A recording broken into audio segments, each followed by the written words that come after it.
Maître Guillaume Marteneau, vous êtes International Tax Partner chez KPMG Avocats et responsable du département Grants and Tax Incentive.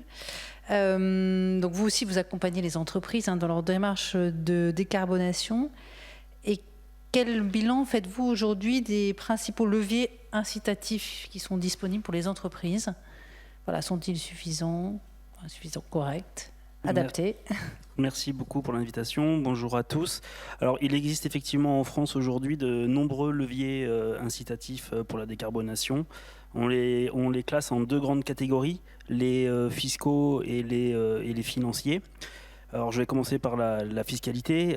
Comme à l'accoutumée, nous sommes très créatifs en la matière en France. Donc, on pense de manière non exhaustive à notamment la taxe carbone, la taxe intérieure de consommation sur les produits énergétiques, qui a pour but de limiter la consommation d'énergie fossile.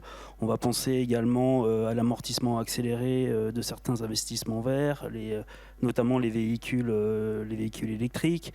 On va penser à le taux réduit de TVA pour certains travaux de rénovation, ou alors encore l'exonération de taxes foncières pour les bâtiments à forte performance énergétique.